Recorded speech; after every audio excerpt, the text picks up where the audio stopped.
Hello everyone, welcome back to our channel Edutic. So আজি ভিডিওটিত Assam TET GT আৰু পিজিটিৰ যি form fill up চলি আছে তাৰ বিষয়ে এটা এডভাৰটাইজমেণ্ট প্ৰকাশ পাইছে। তো সেই ৰিচেণ্ট আপডেটখিনিনো কি আমি এই ভিডিওটিৰ মাজেৰে জানিবলৈ চেষ্টা কৰিম আৰু আপোনালোকৰ কিবা কনফিউজন থাকিলে আমাক কমেণ্ট বক্সত নিশ্চয়কৈ জনাব। চ' আমি একেবাৰে শেষৰ যিটো ৰুল আছে সেই ৰুলটো আমি চাইছোঁ।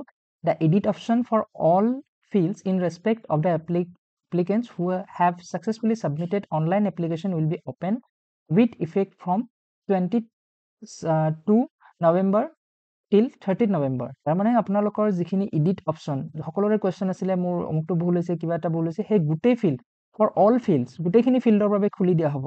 ঠিক আছে, গোটেইখিনি ফিল্ডৰ বাবে এডিট অপশ্যনটো কয়বাৰ কৈছোঁ এডিট অপশ্যনটো গোটেইকেইটা ফিল্ডৰ বাবে খুলি দিয়া হ'ব।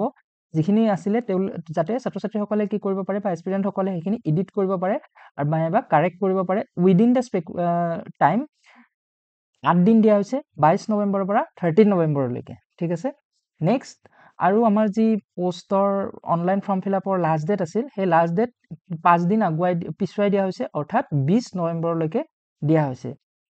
লগতে কি কোৱা হৈছে candidates having professional qualification of Parangat degree is allowed to apply for the post of postgraduate teacher Hindi only in addition to the existing B.Ed degree.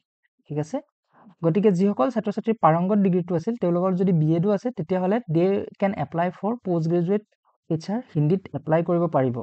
চ' আটাইতকৈ ভাল লগা নিউজটো হ'ল ছাত্ৰ ছাত্ৰীসকলৰ বাবে যে এডিট অপশ্যনটো অতি সোনকালে খুলি দিয়া হ'ব। গতিকে এই নোটটো এই ভিডিঅ'টো আপোনালোকে ছেভ কৰি ৰাখিব আৰু ডেটটো আপোনালোকে স্পেচিয়েলি ছেভ কৰি ৰাখিব। ঠিক আছে, কাৰোবাৰ কিবা কনফিউজন থাকিলে আমাক কমেণ্ট বক্সত জনাব, আমি হেল্প কৰিবলৈ চেষ্টা কৰিম। ধন্যবাদ।